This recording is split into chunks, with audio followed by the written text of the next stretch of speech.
نحمدہ صلی اللہ رسول الکریم اما بعد فاعوذ باللہ من الشیطان الرجیم بسم اللہ الرحمن الرحیم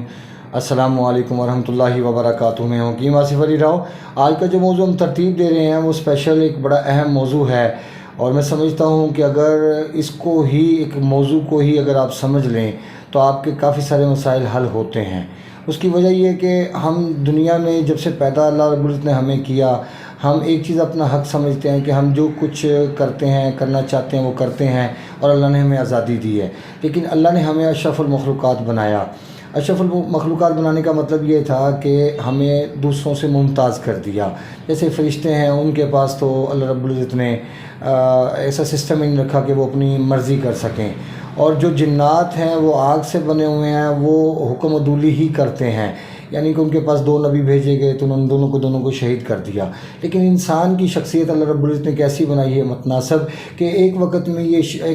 میں یہ فرشتوں سے بھی افضل ہے، اور دوسری نظر میں یہ شیطان سے بھی بدتر ہے، یعنی جنات سمجھ لے کہ جنات سے بھی بدتر ہے۔ اس کی وجہ یہ ہے کہ اس کے پاس جو قوت ہے وہ نہ تو جنات کے پاس قوت ہے اور نہ ہی فرشتوں کے پاس قوت ہے، اسی لیے اس کو اشرف المخلوقات بنایا۔ اور میں سمجھتا ہوں کہ یہ اللہ رب العزت کا ایک فیصلہ جو کہ میں سمجھتا ہوں کہ وہ حکمت اور دانائی کا منبع ہے۔ اللہ پاک کی ذات اور پوری دنیا میں ایک یکتا اس کے علاوہ کوئی ایسا شخصیت موجود نہیں یا کوئی ایسی طاقت موجود نہیں کہ جو اس دنیا کے اوپر حکمران رہ سکے یا وہ اس قابل ہو، کیونکہ اللہ کی ذات ایسی ہے جس نے انسان کو بنایا، اتنا پرفیکٹ بنایا کہ سبحان اللہ، سر کے بال سے لے کے پاؤں کے ناخن تک دیکھیں، اگر مرد کو دیکھیں تب، عورت کو دیکھیں تب، اللہ پاک نے ایک بہترین نظام ترتیب دیا۔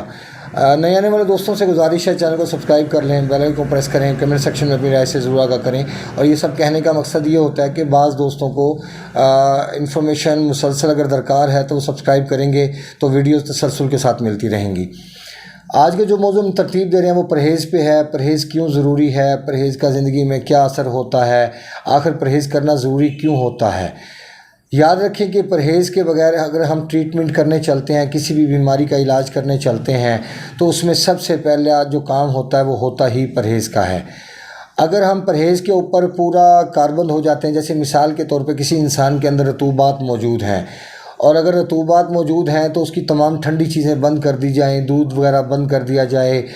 جو ٹھنڈے پھل ہیں وہ بند کر دیے جائیں، مشروبات بند کر دیے جائیں، چینی کی بنی چیزیں بند کر دی جائیں۔ اسی طرح اگر انسان تیزابیت کا شکار ہے تو اس کو تمام تیزابیت والی چیزیں بند کر دی جائیں، جیسے مالٹا ہے، سیب ہے، جامن ہے، فالسا ہے، آلو بخارا ہے، اس کے بعد چاول، آلو، گوبھی ہے، بینگن ہے، چنے کی دال، ماش کی دال، بڑے کا گوشت، مچھلی، یہ تمام چیزیں، دہی وغیرہ، چائے ہو گیا، فاسٹ فوڈ ہو گیا، کولڈ ڈرنک ہو گئے، یہ تمام کی تمام چیزیں خشک ہوتی ہیں، لہٰذا جب انسان کے جسم میں تیزابیت بڑھ جائے تو اس کو وہ چیزیں ریموو کرنی پڑیں گی۔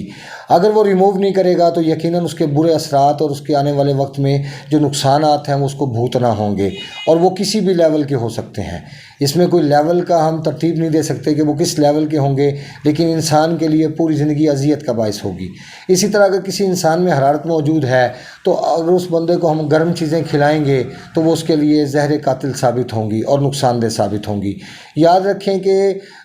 جب بھی حرارت جسم میں موجود ہوگی تو اگر حرارت والی چیزیں استعمال کرتے جائیں گے تو پیلئی ارکان جیسے مسائل سامنے آنا شروع ہو جائیں گے، پیشاب قطرہ قطرہ جل کے آنا شروع ہو جائے گا، جسم پہ سوجن آنا شروع ہو جائے گی،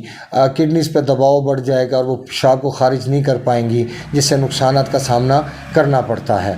اب آپ یہاں سے اندازہ لگا سکتے ہیں کہ اللہ رب العزت نے یہ نظام ترتیب دیا، اس نے گرم، خشک اور ٹھنڈی چیزیں اسی لیے ترتیب دیں۔ اب بعض ہمارے نادان دوست سمجھتے ہیں اور کہتے ہیں، سوال کرتے ہیں کہ اللہ رب العزت نے سب کچھ کھانے پینے کے لیے بنایا ہے، اگر اتنا وسیع نظام کھانے پینے کے لیے اس نے ترتیب دیا ہے تو اس میں اس نے اتنی ساری چیزیں کس مقصد کے لیے رکھی، جس میں خشک بھی ہے، گرم بھی ہے، ٹھنڈی بھی ہے؟ وہ اس لیے رکھی کہ اگر انسان میں ایک کیفیت موجود ہے، وہ اپنی دباؤ سے زیادہ شدت بڑھ چکی ہے اس کی، تو اس کے لیے نیکسٹ اگلی چیز موجود ہونی چاہیے تاکہ وہ انسان صحت کی طرف واپس آ سکے۔ اگر خدا نہ خواستہ اللہ رب العزت ایسا حکم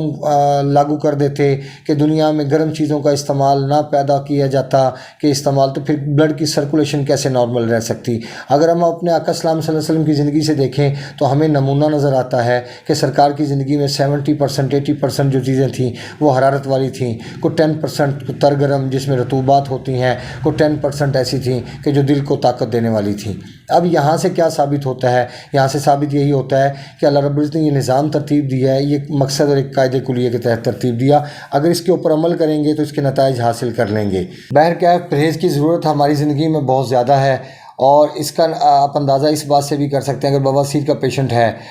تو اس کے جسم میں خشکی انتہائی بڑی ہوتی ہے، ڈرائنس ہوتی ہے، تو ایسی حالت میں اگر آپ چاول، آلو، گوبھی اس قسم کی چیزوں کا استعمال کرتے ہیں تو وہ پراپر انسان کے لیے عذاب کا باعث بنتے ہیں، کہ وہ خون مسلسل گاڑھا ہونے کے ساتھ ساتھ قبض بڑھتی چلی جاتی ہے اور حرارت کم ہوتی چلی جاتی ہے، تو یہ چیز انسان کے لیور کے لیے بہت نقصان دہ ثابت ہوتی ہے، اور دوسری طرف انسان کے مسکولر سسٹم کے لیے۔ اب اسی طرح جب حرارت بڑھتی ہے، پیلا یرقان بڑھتا ہے، تو یہاں پہ ہمیں ٹھنڈی چیزوں کی ضرورت ہوتی ہے، جیسے شربت سندل ہے، مزوری ہے، جیسے کوئی فالسا ہے، جیسے کوئی اس کے بعد آپ کہہ سکتے ہیں کہ کیلا ہے، جیسے سفید انار ہے، جیسے چھوٹی الائچی ہے، اس قسم کی چیزوں کی ضرورت پڑے گی۔ اسی طرح رطوبات بڑھ جاتی ہیں تو ہمیں پھر ضرورت پڑے گی، جیسے ہاف بوائل انڈا ہے، چھوارے ہیں، بھنے ہوئے چنے ہیں، مچھلی ہے،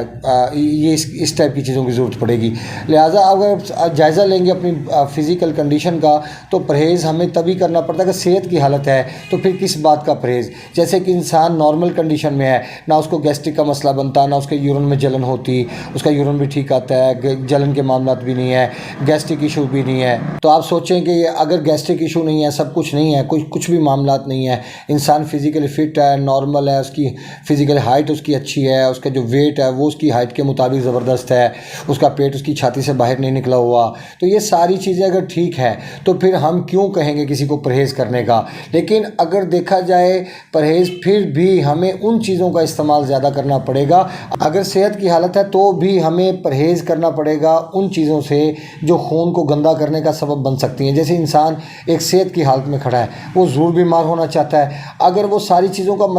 تناسب صحیح نہیں رکھے گا، اگر وہ تناسب کے بغیر چیزوں کا استعمال کرے گا، جیسے وہ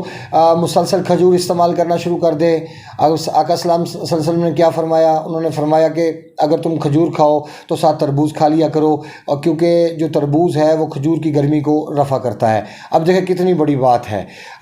لیکن یہاں پہ اگر کسی انسان میں تیزابیت موجود ہے، یہ تو صحت کی حالت کی میں نے آپ کو بات بتا دی، لیکن کسی انسان میں اگر تیزابیت موجود ہے، اگر حرارت پہلے ہی کم ہے، تو پھر اس کو کھجور کے ساتھ تربوز کا استعمال نہیں کرنا ہوگا۔ اگر وہ پھر کھجور کے ساتھ تربوز کا استعمال کرے گا تو وہ اس کے لیے نقصان دہ ثابت ہوگا۔ اسی طرح اگر کسی انسان کا لیور فیٹی ہے تو سرکے کے بارے میں آقا اسلام صلی اللہ علیہ وسلم نے فرمایا کہ کیا یہ اچھا سالن ہے، کیا یہ اچھا سالن ہے، کیا یہ اچھا سالن ہے۔ لیکن کسی انسان میں اگر لیور فیٹی ہے، اس کا خون پہلے گاڑھا ہے، تیزابیت اس میں پہلے موجود ہے، تو اس کا استعمال، سرکے کا استعمال اس کے لیے معاون ثابت نہیں ہوگا، کیونکہ سرکہ کا جو تعلق ہے وہ انسان کے مسکولر سسٹم کے ساتھ ہے، اور یہ پیٹ کے کیڑوں کو ختم کرنے کی بھی صلاحیت رکھتا ہے۔ لیکن اگر اس کا استعمال صحیح جگہ پہ کیا جائے گا تو یقیناً یہ آپ کے لیے صحت مند